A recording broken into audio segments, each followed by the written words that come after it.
인도하신 주님을 찬송합시다. 할렐루야. 네. 오늘 말씀의 제목은 거룩한 맹세라고 하는 제목을 가지고 함께 은혜를 나누기를 원합니다. 이 시대가 진실로 하나님 앞에 이 거룩한 맹세가 절실하게 필요한 시대가 되었다라는 생각들을 가져보게 되었습니다. 너무나도 헛된 맹세들, 맹목적으로 맹세하는 것들, 무분별한 맹세의 시대에 우리는 살고 있다. 내 이익을 위해서라면, 내 개신의 개인의 출세를 위해서라면 어느 누구에게라도 나는 맹세를 할 마음의 준비를 가지고 있다. 이것이 아주 눈에 보이게 잘 보여진 시대에 우리는 살고 있습니다. 해야 될 맹세는 하지 않고 헛된 맹세에 빠져있는 이 시대에 오늘 우리가 정말 누구에게 대하여 맹세를 해야 될 것인가? 물론 사람에게 사람을 대하여 맹세하는 것은 뭐예요? 늘 어떻게 해요? 무엇이 뒤따릅니까? 내 이익에 반하지 아니하면, 내 이득에 도움이 되지 않으면 반드시 어떤 일이 벌어져요? 배신이라고 하는 것들이 만무한 시대에 우리는 살고 있다. 오늘 보면 거룩한 맹세, 지난 시간에 걸쳐서 1절부터 오늘 27절까지 말씀을 통해 보면 그 거룩한 맹세에 동참한 많은 사람들에 대한 이름이 언급이 되어 있습니다. 다양한 종류의 사람들, 또 영적인 직분을 가진 분들, 또 일반적으로 지도자들, 또 일반 모든 백성들, 곳곳마다 구석구석마다 하나님께서 이러한 자들을 시대마다 예비시켜 주었다라고 하는 것이 큰 축복 중에 축복이라 하는 생각들을 가져보게 됩니다. 오늘 지난 시간에 배웠던 것처럼 이 거룩한 맹세에 동참한 자들의 모습, 오늘 몇 가지로 이분들의 특징에 대해서 이분들이 어떤 자들이었는가라는 것들을 짤막하게 요약해서 오늘 두 절에 걸쳐서 소개하고 있습니다. 오늘 28절과 29절을 보게 되는 이분들이 맹세한 분들은 이러이러한 분들이었습니다. 시대마다 믿음을 끝까지 잘 지킨 자들은 항상 존재해 왔습니다. 아무도 없을 것만 같은 시대에도 하나님은요, 하늘의 사람들을 곳곳마다 준비시켜 놓았습니다.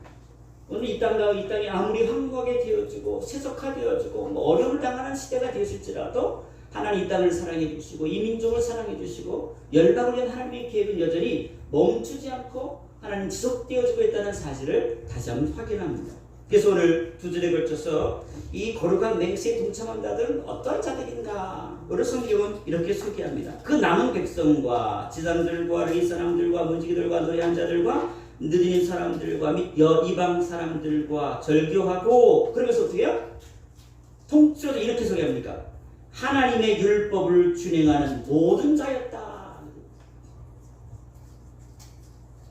나를 빼앗기고 오랜 세월 동안에 이제는 이방신들이 판을 치는 이스라엘 땅에 이방신을 섬기는 그들이 판을 치는 그 시대에도 70년이라는 세월이 지났음에도 불구하고 하나님 뭐예요? 노예로 끌려간 사람들 중에서 또 하나님 남은 자들을 준비해 놓으시고 끌려가지 않고 여기에 그 본토에 남아있는 그런 자들에게도 보니까 하나님은요, 하나님의 주민의 백성들, 상황에 관계없이 상황이 어떤 노예 신분에 있든 민족의 어려운 가정 같은 그 속에서도 끝까지 하나님 앞에 믿음을 지킨 사람들이 있었다.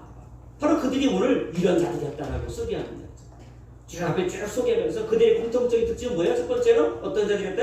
하나님 율법을 준행하는 자들이었습니다. 그리고 두 번째로 이분들이 어떤 특징을 가지고 있습니까? 그대로 넘어가면 쭉 넘어가서 그들의 아내와 그들의 자녀가 그들은 어떤 자들인가? 지식과 총명이 있는 자들이었습니다. 지식과 총명이 있는 자들, 똑똑한 사람들, 이런 말도 되겠죠. 하지만 이 시대는 어떤 똑똑한 사람들이 하나님 다스리는 시대가 아니고 어떤 다스리는 자들이 필요한 시대입니까? 머리가 좋고 출신성분이 좋고 이런 자들이 다스리는 시대가 정말 하나님께서 원하시는 시대가 아니고 정말 영적으로 분별할 수 있는 자들이었다. 이들은 그 시대 속에서 무엇을 하나님이 기뻐하는지, 무엇을 하나님 원하시는지를 알고 그렇게 자기의 신앙을 지켰던 자들이다. 영적인 분별력 있는 자들이었다.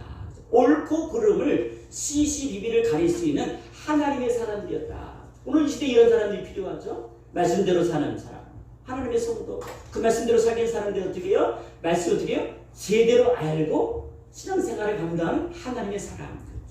다 제각각 이단들도요, 다 붙잡는 것이 뭐대로 산다 그래요? 자신들은 다 말씀대로 산다 그래요. 자신들의 교회는 뭡니까? 말씀이 살아있는 교회라고 그들은 주장하고 또 강조합니다.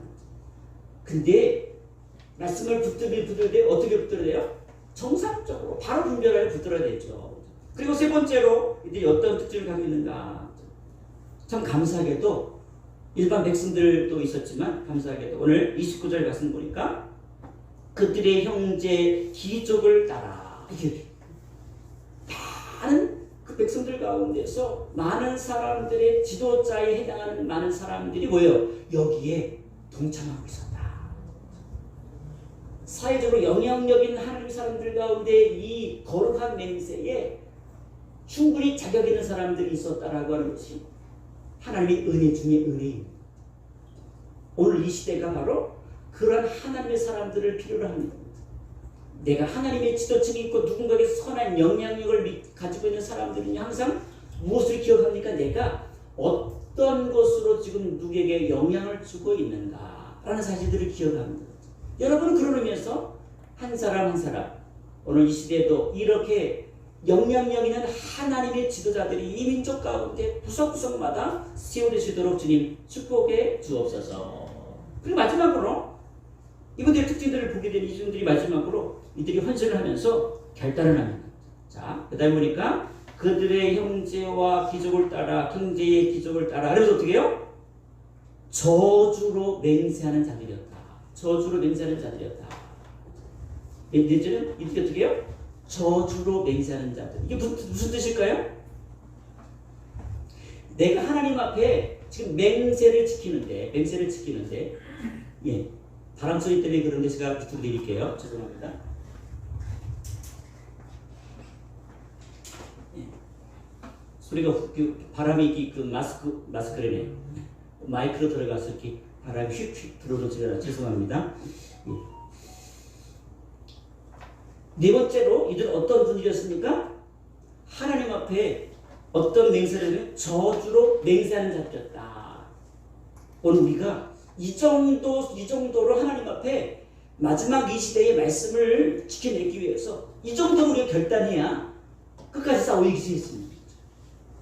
그냥 흘러가는 대로 사는 거지, 대로대로 가는 거지 이렇게 되면 우리가 승리할 수 없습니다. 근데 이들은요 저주로 맹세했습니다. 이게 무슨 말인가요? 다시 말하면 내가 오늘 이렇게 이러이러 맹세를 할 건데 이 맹세를 안 지키면 저주를 받아도 나는 그 저주를 내가 달게 받겠습니다. 우리의 가족이, 내 자식이, 내 가정이 내 인생 가운데 내가 이 맹세한 것들을 지키지 아니함으로 말미암아 저주를 받을지라도 한 것은 뭡니까? 그 저주를 내가 감당하겠습니다. 굉장히 무서운 맹세입니다. 하나님 앞에 거룩한 맹세를 드리는 이들의 결단은요, 이제 뭐예요?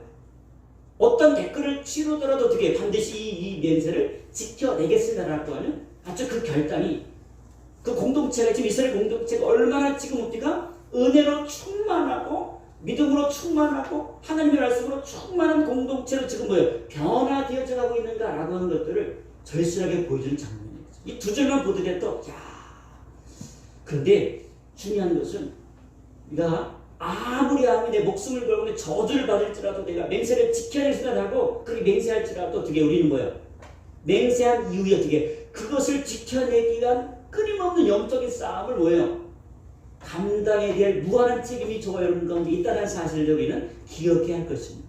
그 본문의 말씀은 그 6가지를 하나님 앞에 맹세하는 거예요. 하나님, 내가 이것만큼은 내가 평생 동안 목숨을 걸고 저주를 받을지라도 내가 실수해서 아니면 내가 불수정함으로 저주를 받을지라도 그걸 감당해야 할지라도 내가 그것을 반드시 지켜내겠다는 6가지의 의연한 결단의 내용들이 오늘 본문 가운데 기록되어 있습니다. 첫 번째, 오늘 어떤 맹세를 합니까? 30절. 우리의 아들들을 위하여 그들의 딸들을 데려오지 아니하며. 이게 무슨 말이에요? 우리의 딸들을 이 땅 백성에게 주지 아니하고 우리 아들을 위하여 그들의 딸들을 데려오지 않겠습니다. 첫 번째, 오늘 이스라엘 백성들이 오늘 이렇게 네 가지 특징을 가지고 있는 오늘 이스라엘 백성들이 하나님 앞에 첫 번째 약속한 것이 무엇입니까? 무슨 약속을 했다고요? 내가 오늘 우리 아들들 또 우리의 딸들을 결단코 이방 백성들과 결혼하지 않기로 내가 작정하겠습니다. 근데 이 말씀을 가만히 들어보면 이들이 왜 이렇게 지금 하나님 앞에 고백하고 있는가?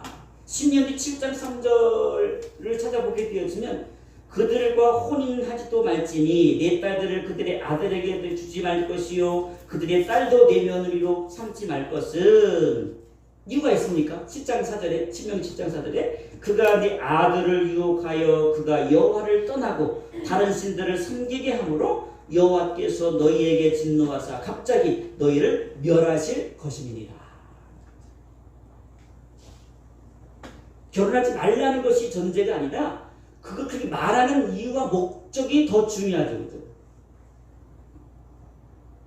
왜냐하면 어떠한 통로를 통해든지 하나님의 백성들 가운데 가장 이스라엘 백성들이 지금 무엇 때문에 지금 나라를 빼앗긴 거예요? 무엇 때문에 백성들이 엄청난 대가를 치른 거예요? 70년 동안? 무엇 때문에? 첫 번째 이유, 두 번째 이유, 세 번째 이유가 더 뭐에 해당되는 거예요?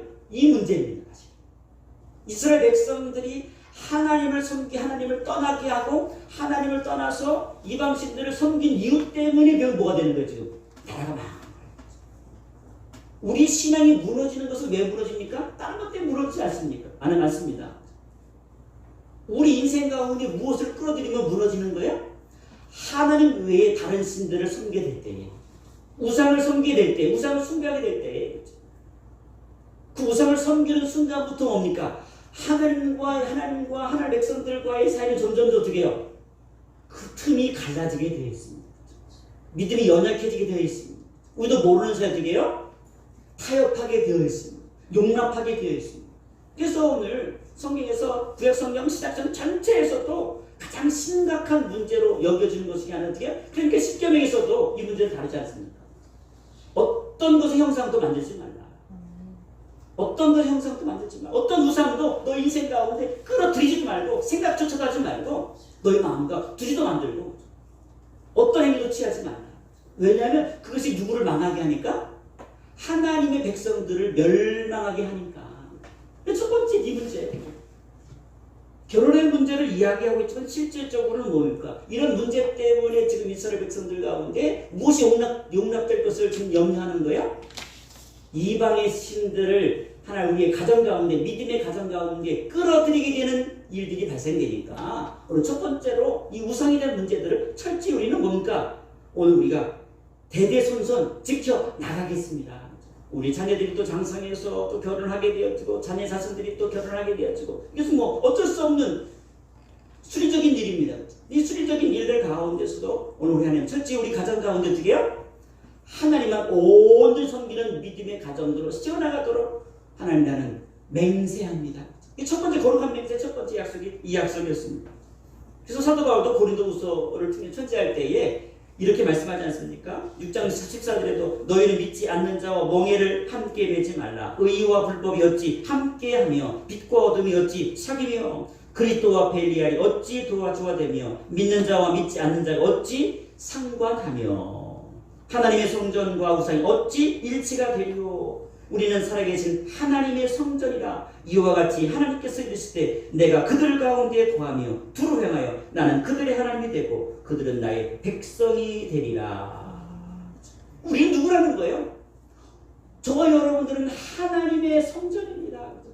하나님의 성전 안에 어찌 우상을 함께 우리 인생 우리 성전 안에 이 우상을 끌어들일 수 있겠는가? 우상과 거룩한 성전된 저와 여러분들이 어찌 하나가 되리요?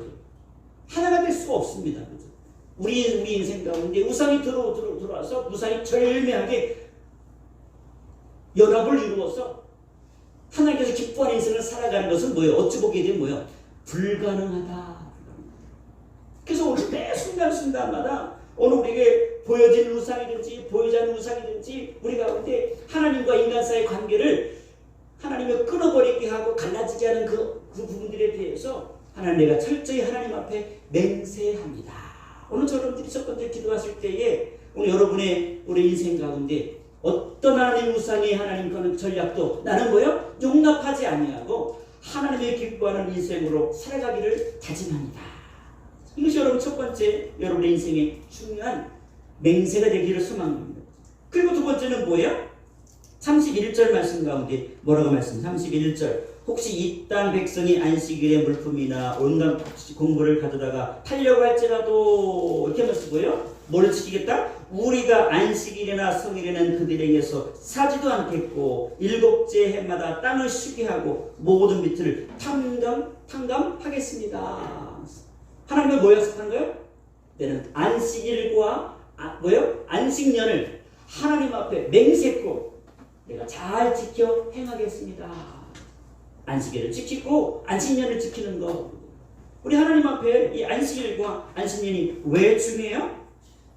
그것은 오늘 이스라엘 모든 백성들에게서 가장 신앙에 있어서 가장 최고로 중요한 신앙의 베이스가 뭔지 아십니까? 성경에서 구약 성경에서 가장 오늘 믿음의 성도들이 하나님을 섬기는 가장 하나님 만든 가장 기본적인 틀이 있어요. 여러분들이 오늘 그 어떤 물건을 만들면 틀이 있잖아요. 의자를 만든 의자에 틀이 있고 아니면 컵을 만들면 컵을 만드는 틀이 있습니다. 그 틀에다가 무엇인가를 집어넣어서 물건을 찍어내지 않습니까? 신앙생활에서 가장 기본적인 가장 그 울타리 같은 역할, 트레이더 같은 역할, 가장 기본적인 기둥 같은 역할하는 신앙의 기본이 뭐냐면 첫 번째는 안식일입니다. 지금 오늘 저와 여러분들은 뭐예요? 안식일같이 안식일보다 더 강조되는 건 뭐예요? 우리는 어떤 신앙이에요? 주일 신앙입니다. 주일 신앙. 두 번째는 어떤 신앙이에요? 안식년 신앙입니다. 안식년 신앙은 뭐냐면 두 가지 의미죠. 첫 번째는 하나님과 관계되어집니다. 내가 하나님 앞에 하나님을 어떻게 전심으로 하나님을 사랑할 거냐. 그것이 부분들이고 두 번째는 뭐예요? 하나님께서 주신 이 땅의 모든 피조물들에 대해서 어떻게 해요? 나만 안식하는 것이 아니라 이 땅의 모든 땅도 이 땅의 모든 가축들도 이 땅의 모든 특별히 노예를 할지라도 종이라 할지라도 오늘 아침 새벽에 종 이야기 했지 않습니까? 종이라 할지라도 그러니까 그들에게조차도 뭐예요? 안식이 필요하다. 면제가 필요하다. 그래서 최소한 7년, 6년이 끝나고 7년째 된 해는 뭡니까? 모든 땅과 모든 백성들이 뭐예요? 진정한 안식을 누리는 해. 1년 동안 아무 농사도 짓지 않고 아무것도 행하지 않으면 어떻게 해요? 사람들이 어떻게 해요? 1년 동안 쉬면 우리는 뭐 먹고 사나? 근데 하나님께서는요, 무엇인가 명령하셨을 때는 뭐예요? 그 명령하는 것을 순종하는 자와 순종하는 백성이 뭐예요? 굶어 죽게 하시려고 하나님 법을 만들지 않습니다. 더 풍성한 열매를 맺게 하시려고 하나님께서 뭐예요? 이 제도를 하셨습니다. 그러고 나서 마지막 틀이 뭐예요? 희년입니다. 희년. 모든 것을 회복시키는 것. 원래의 상태로 회복시키는 희년의 제도. 우리가 하나님 앞에서 신앙생활에서 가장 중요한 것이 뭡니까? 초심으로 돌아가는 겁니다. 원래의 상태로 돌아가는 것. 가장 깨끗한 상태로 돌아가는 것. 그래서 우리는 뭐라 그래요? 우리 신약시대 백성들은 뭐예요? 늘 하나님께로 돌아와서 하나님 앞에 나는 죄인입니다. 나는 여전한 종입니다. 하나님 절대적인 은혜를 받아서 하나님 앞에 은혜로 말미암아 사는 존재입니다. 라고 해서 그런 반응으로 날마다 우리는 뭐예요? 하나님 앞에 어떤 운동을 해요? 회개 운동을 합니다. 그래서 회개가 어떤 성도들을 죄인으로 만들고 잘못된 것을 지적하고 어떤 그러기 위해서 하나님께서 우리에게 회개하라고 하는 것이 어떻게 해요? 우리로 하여금 건강한 신앙생활을 하기 위해서입니까? 가장 초심으로 돌아가십시오. 원래 자리로 돌아가는 운동이 뭐예요? 회개 운동인 거예요. 안식일도 그렇고요. 안식년도 그렇고 희년도 그렇고 그런 거예요. 사람이 살다 보면요. 왜 욕심 없겠습니까? 남들이 다 쓸 때 내가 열심히 1년 동안 일하면 한번 생각해 보십시오. 연봉을 5천만 원 생각했을 때 남들이 열심히 일해서 5천만 원 버는 나 5천만 원 못 벌었어요.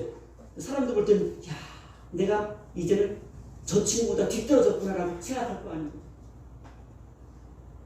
근데요. 하나님 원리는 결국 그렇지 않습니다. 하나님 원리는요. 그런 식으로 인간적인 계산을 따라서 무엇인가 열매를 맺고 얻어지는 방식이 아니라 어떻게 해요? 하나님의 영적인 창조의 질서를 따라 우리가 순종하고 준행할 때 어떻게 해요? 우리의 몸도 우리의 영혼도 우리의 인생도 어떻게 해요? 더 풍성해질 수 있다라고 하는 것. 그 약속을 지켜내면서 우리는 누구를 더 신뢰하게 되어집니까? 하나님 더 신뢰하는 방식으로서 하나님 뭡니까? 이 두 가지를 명령하셨습니다. 그 이스라엘 백성들이 첫 번째 우상 문제에 내가 하나님 앞에 최선을 다하겠습니다. 두 번째 어떤 문제? 내가 하나님 앞에 평생을 살아가면서 가장 기본으로 내가 돌아가겠습니다. 율법주의가 아니라 정말 기쁨으로 안식일을 지키고요. 기쁨으로 안식년을 지키고요. 기쁨으로 내가 희년을 하나님 앞에 지켜내겠습니다. 라고 하는 거예요. 그 모든 것이 뭐이제는 하나님 앞에 온전한 회복을 위한 영적인 축복이라는 사실을 계속해서 말씀해 주고 있습니다. 세 번째는요. 오늘 33절입니다. 33절. 곧 진설병과 항상 드리는 소제와 항상 드리는 번제와 안식일과 수화라 정한 절 있을 것과 성물과 이스라엘을 위하는 속죄제와 우리 하나님께서 모든 일을 위하여 쓰게 하였고 33절 내가 하나님 앞에 하나님의 몸된 성전을 위해서 내가 하나님 앞에 드리겠습니다 라고 하는 것. 무엇을 드려요? 하나님의 몸된 공동체이란 모든 것들을 하나님의 성전에 필요한 모든 것들을 합니까? 내가 책임지겠습니다. 그래서 생긴 것이 뭐예요? 성전세입니다. 나중에 성전세. 마태복음 17장 24절에서 또 이 성전세 문제 때문에 사실은 뭔가 좀 어려움이 있었습니다. 예수님께 이제 시비를 거는 사람들이 많이 있었죠.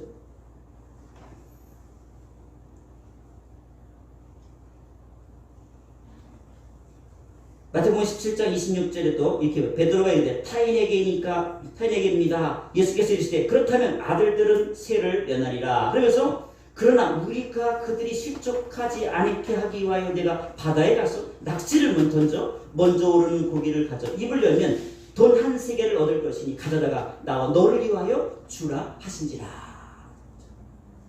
주님께서 오늘 하나님의 백성들이 마땅히 해야 될 그런 사명들을 기꺼이 감당하기를 주님도 뭡니까? 기뻐하시고 주님도 원하셨습니다. 마땅히 감당할 겁니다. 감당해야지. 이스라엘 백성들이 하나님 앞에 세 번째 약속은 뭐냐면 하나님의 거룩한 성전을 위하여 내 기쁨은 뭡니까? 지금 뭐라면 세금을 내가 내겠습니다. 성전세를 내가 하나님 앞에 내가 지불하겠습니다. 그래서 성전이 성전으로서 역할을 감당하는데 조금도 부족함이 없도록 누가 책임입니까? 이 나라가, 이 백성이, 우리가 책임지겠습니다. 라고 하는 세 번째 약속입니다. 그리고 오늘 계속 그 이후에 또 오늘 어떤 약속을 하나님 앞에 드리고 있습니까? 오늘 네 번째 약속. 오늘 하나님 앞에 어떻게 해요? 끊임없이 하나님의 몸된 제단이 하나님 필요한 모든 것들을 어떻게 해요? 모든 것 가운데 어떻게 해요? 여기 진설병 문제가 등장을 하죠. 앞에 32절에서는 32절이 아까 33절에 32절에서 33절 하반절 말씀 가운데서 내가 하나님의 전에 필요한 모든 것들을 책임지겠습니다라고 얘기하고 33절 어떻게 해요? 하나님 앞에 매 안식일 때마다 하나님 앞에 드려지는 것이 뭐냐면 진설병입니다. 진설병. 그래서 진설병이 있는데 그 두 상에 그 진설병이 올라갑니다. 6개씩. 그러면 12개의 그 상에 진설병이 그 두 줄로 6개가 12개의 진설병을 매 안식일마다 드립니다. 그 모든 것들을 뭡니까? 우리가 책임지겠습니다. 하나님 앞에 떡 되시는 예수님께서 우리 가운데 떡으로 오신 것처럼 오늘 하나님 앞에 끊임없이입니까? 하나님의 그 거룩한 성전에서 그 성전을 감당하는 모든 주의 종들이 하나님은 매 때마다 치마다 부족함이 없도록 우리들이 책임져 주겠습니다. 또 34절에 또 성전의 제단에 무엇이 필요해요? 불을 떼기 위해서는 뭐가 필요해요? 나무가 필요합니다. 그래서 성전에 쓸 모든 나무, 하나님 제단에 불을 피울 모든 나무들을 또 우리가 책임지겠습니다. 그것이 오늘 34절입니다. 레위 6장 12절 말씀 보면 제단 위에 불을 항상 피워 꺼지지 않게 할지니 제사장 아침마다 나무를 그 위에 태우고 번제물을 그 위에 불어놓고 화목제의 기름을 그 위에 불사를지며 불은 끊임이 없이 제단 위에 피워 꺼지지 않게 할지니라. 끊임없이 하나님 앞에 제사를 드릴 때가 가장 필요한 것이 뭐예요? 나무인 나무. 그 나무를 우리가 책임지겠습니다. 우리가 볼 때는 무슨 나무 그렇게 어렵지 않게 감당할 수 있지 않겠는가. 우리나라처럼 이런 상황이 아니고요. 거기는 이렇게 나무를 구하는 것이 결코 쉽지 않습니다. 하나님 앞에 제사를 드릴 때마다, 오늘 번제를 드릴 때마다 그 나무를 태워서 그 태운 불로 말미암아 제물을 태워 하나님께 올려드리지 않습니까? 그럴 때 그 나무를 올려드릴 때 얼마나 많은 1년 365일 매일매일 하나님 앞에 제사를 드릴 때 얼마나 많은 양의 나무가 필요한가. 그것을 뭔가 우리가 책임지겠습니다.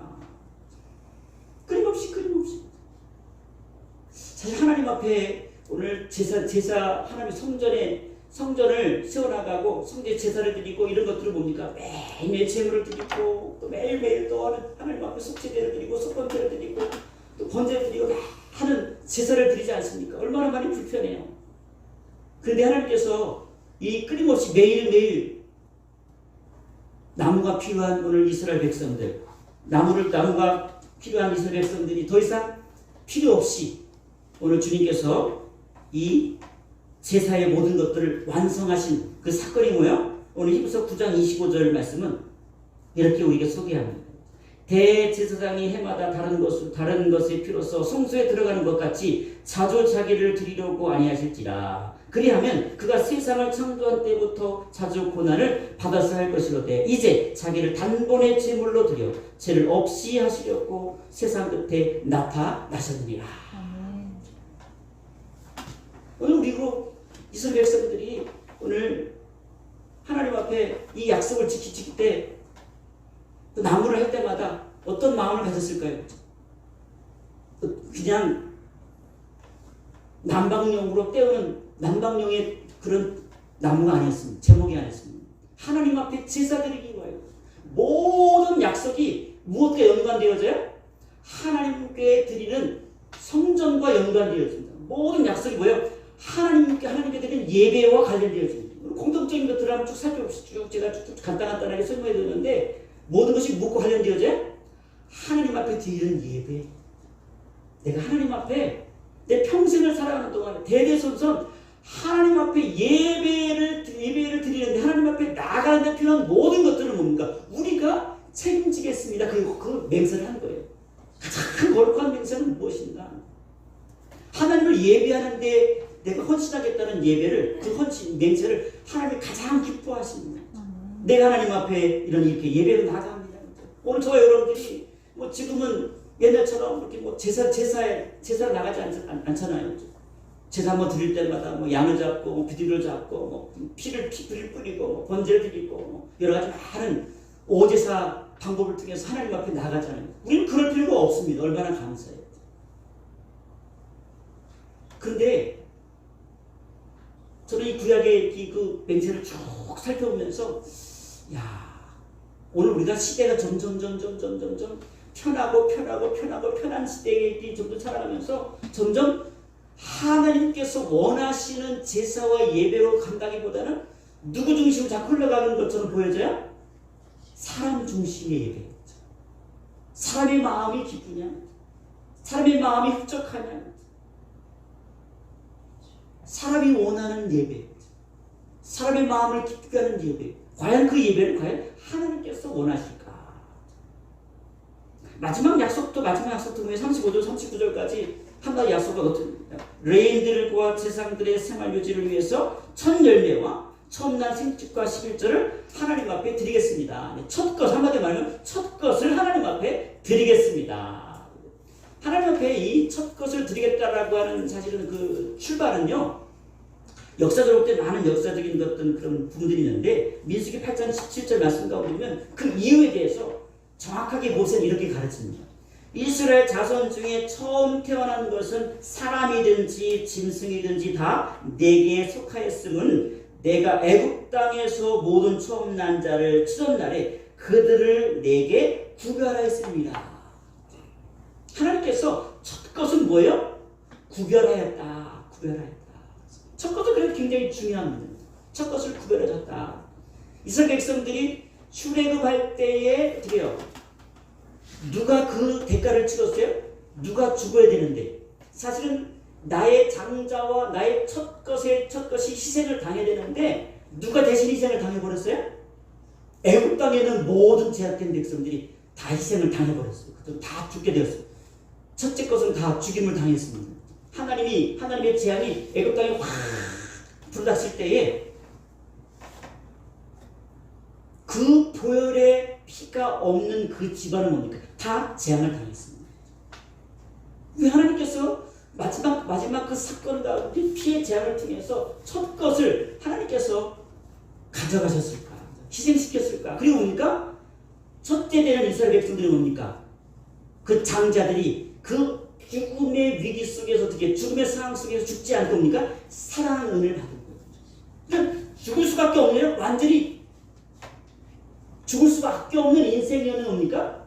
하나님께서 새로운 보혈의 은혜를 말하면 뭡니까? 새 생명을 주신 사건이 뭐 출애굽 사건입니다. 마지막 사건. 6월절 사건입니다. 그러므로 첫 것은 뭐예요? 첫 것의 가장 생명의 초점 뭐예요? 누가 생명을 주었다? 하나님이신 내가 너에게 생명을 준 존재다. 그러므로 어떻게 해요? 항상 첫 것을 하나님께 드려 말면 어떻게 해요? 둘째 것은 안 드려야 된다. 그런 의미를 가진 게 아니에요. 그것을 잊지 않고 기억하며 이것을 하나님 앞에 드릴 때마다 어떻게 해요? 우리 백성은 이 민족은 뭐예요? 죽을 수밖에 없는 그 상황 속에서 하나님께서 어떻게 해요? 하나님의 부활 생명 보혈의 은혜를 말미암아 완전한 생명으로 우리에게 구원의 은혜를 베풀어 주신 축복의 은혜입니다라고 하면서 항상 잊지 말아라고 하는 의미에서 첫 것을 드리는 거예요. 첫 것이 좋아서 첫 것을 드려라 이것을 의미 아니라 그래서 함께 영적인 의미와 그것이 매우 귀중하기 때문에 첫 것을 내가 하나님 앞에 드리겠습니다라고 그들이 결단할 때에 그들은 평생 하나님의 구원의 은혜를 잊지 않고 살겠습니다라고 하는 고백하는 거예요. 오늘 우리가 하나님 앞에 오늘 살아가는 동안에 항상 잊지 말할 것은 뭡니까? 오늘도 내일도 매 순간순간마다 나에게 주신 이 구원의 은혜를 나는 뭐요? 평생 동안 잊지 않고 살아가겠습니다. 매일매일 잊지 않고 살아가겠습니다. 그들이 나무를 해다가 하나님 앞에 드리면서 첫 것을 드리면서 그들이 하나님의 다 성전에 필요한 모든 제사적인 부분들을 하나님 앞에 헌금하면서 어떤 마음을 가지고 그렇게 하나님 앞에 드릴까요? 딱 한 가지인 거예요. 오직 내가 지금까지는 오랜 세월 동안 하나님을 제대로 못 섬기고 하나님 중심으로 살지 못해서 이렇게 어려움을 당했으니 앞으로는 뭐예요? 나의 남은 생이 뭡니까? 오직 모든 삶의 중심은 뭐예요? 하나님 중심으로 내 신앙의 삶을 감당해 나가겠습니다. 첫 번째부터 마지막 6가지 맹세가 똑같아요. 사실은 다양한 내용을 갖고 있지만 뭐예요? 모든 것이 뭐예요? 이제 하나님을 위하여 나의 물질도 내 하나님께 드리겠습니다. 내 모든 촉것도 하나님께 드리겠습니다. 내 하나님 성전에 필요한 모든 것들을 우리 위하여 책임지겠습니다. 내 하나님 앞에 결단코 우상은 내가 이 땅 가운데 우리 가정 가운데 우상은 결단코 허락하지 않겠습니다. 안식일 잘 지키겠습니다. 안식년 잘 지키겠습니다. 흰년도 잘 지키겠습니다. 그게 다 뭐예요? 가장 기본적인 신앙이에요. 가장 기본적인 것. 이것이 기본이 되었을 때 어떻게 해요? 모든 삶 가운데서 철저히 뭐예요? 하나님 중심으로 신앙생활을 감당수된 사실들을 오늘 저와 여러분들에게 가르쳐주고 있습니다. 이것이 오늘 저와 여러분들을 하나님의 성도답게 이 시대에도 살아내게 하실 것입니다. 신앙생활이라고 하는 것이 특별한 비결이 있는 것이 아닙니다. 특별한 비법이 있는 게 아니죠.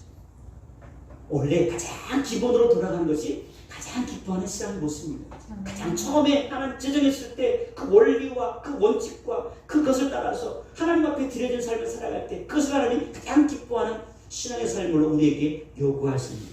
하나님 세상에 어떤 것보다도 이 시대가 바로 가장 무엇이 회복되기를 원하는 시대입니까? 예배가 회복되기를 원하는 시대입니다. 여러분이 드려진 모든 예배마다 거저 하나님 앞에 나가지 않기를 원합니다. 설령 여러분들이 가정에서 불가피하게 가정에서 예배를 드릴지라도 동영상 앞에 예배를 드릴지라도 여러분들이 하나님 앞에 예배당에 나올 때 모습과 똑같은 모습으로 하나님을 나가기를 소망합니다. 또 내가 예배당에 나갔을 때, 내가 주일날 하나님 앞에 예배당에 나갔을 때 그 모습과 똑같은 모습으로 준비된 모습으로 하나님 앞에 나가기를 원하는 거예요. 그렇지 않으면요, 그냥 하나님 앞에 내가 그냥 동영상 앞에 이렇게 서 있기만 하고 설교를 듣기만 하고 그것을 내가 청중의 입장에서 그냥 바라보는 관중의 입장에서 그냥 참여하면요, 오늘 우리의 영적으로 유기되지 않습니다. 나 말씀을 들었어. 내가 예배를 봤어. 하나님 그걸 원하시는 것이 아니라 내가 상황이 그래서 어쩔 수 없는 불가피한 상황이어서 그 현장에 있을지라도 어떻게 해요? 모든 행동과 모든 몸가짐과 내 모든 준비된 것들을 뭐예요? 똑같은 것들을 하나님께서 똑같은 농도와 똑같은 마음과 똑같은 것들을 주님께서 우리에게 원하십니다. 그런 모습으로 하나님께 나가길 원합니다. 그냥 시간이 됐으니까 TV를 켜고 아니면 컴퓨터를 켜서 하나님 앞에 나가는 것이 아니라 내가 예배 시간 미리 그 예배 시간 맞추어서 내가 똑같이 예배 모든 것들을 다 준비된 마음으로 기도하는 마음으로 하나님 앞에 서실 때 어떻게 해요? 그 예배를 하나님께서 정말 받으십니다. 내가 가정에서 드릴지라도 내가 예배당에 나와서 예배를 드릴지라도 우리의 마음을 드릴 때 우리 중심을 하나님께 드릴 때 그 예배를 주님께서 받으십니다. 아멘. 마땅한 대가를 지불하지 않고 우리에게 얻어진 것은 없습니다. 우리 하나님의 은혜도요, 우리가 그만큼 하나님 앞에 내 중심을 드릴 때 어떻게 해요? 하나님께서 어떻게 그만큼의 은혜를 우리에게 주시는 것입니다. 내가 한 번에 예배를 드릴지라도 내가 가정에서 예배를 드리든 주님 앞에 나와 드릴지라도 내가 하는 그 예배를 내가 목숨처럼 귀하게 여기고 내가 이것만큼은 내가 어떤 사단이 공격실지라도 이 예배 영광만큼은 내가 빼앗김 나지 않겠습니다. 내가 이 70년 동안 이스라엘 백성들이 왜 그 엄청난 대가를 치렀을까요? 예배를 소홀히 여겼기 때문에 대가를 치른 겁니다. 예배를 교홀히 여기기 때문에 대가를 치른 겁니다. 그래서 이스라엘 백성들의 첫 번째부터 마지막 여섯 번째가 모든 고백은 똑같아요.